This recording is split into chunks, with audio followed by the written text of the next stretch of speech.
Bangladesh cricket last 30 বছরে আন্তর্জাতিক ক্রিকেটে যে সমীহ অর্জন করতে পারেনি সেটাই মুহূর্তে সম্ভব। কেননা হোয়াইট বল ক্রিকেট যতই জমজমাট হোক না কেন, এখনো পর্যন্ত রেড বলকে আন্তর্জাতিক ক্রিকেটে অন্যরকম মূল্যায়ন করা হয়।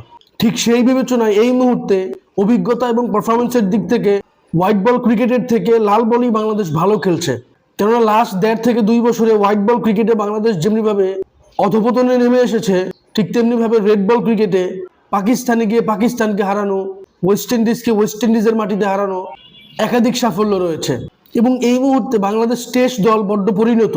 কেননা একই দলে তাইজুল ইসলাম, মুমিনুল হক, মুশফিকুর রহিম, সাদমান ইসলামদের মতো অভিজ্ঞ ক্রিকেটাররা রয়েছে, যারা একসাথে লম্বা সময় ধরে টেস্ট ক্রিকেট খেলছে। এবং বাংলাদেশের টেস্ট অধিনায়ক নাজমুল হোসেন শান্ত, সাকিব আল হাসানের পরে অন্যতম সেরা অলরাউন্ডার মেহেদী হাসান মিরাজ, তারা ক্রমাগত টেস্ট ক্রিকেটে নিজেদের একটা আস্থার জায়গা তৈরি করে ফেলেছে। যেহেতু সামনে বাংলাদেশের অনেক বেশি টেস্ট খেলা, বাংলাদেশি ক্রিকেটাররা যদি চায় আমরা ভবিষ্যতে WTCর ফাইনাল খেলতে চাই কিংবা টেস্ট ক্রিকেটে নিজেদেরকে 3-4 নম্বরে দেখতে চাই, তাহলে প্রথম কাজ হচ্ছে সেলফ কনফিডেন্স। ব্যাট হাতে আমি যতক্ষণ ক্রিজে থাকবো দলের জন্য বড় ভূমিকা রাখবো। ম্যাচের সিচুয়েশন যেমন হোক না কেন, বল হাতে আমি অপোনেন্টকে দুর্বল করে দিতে পারবো।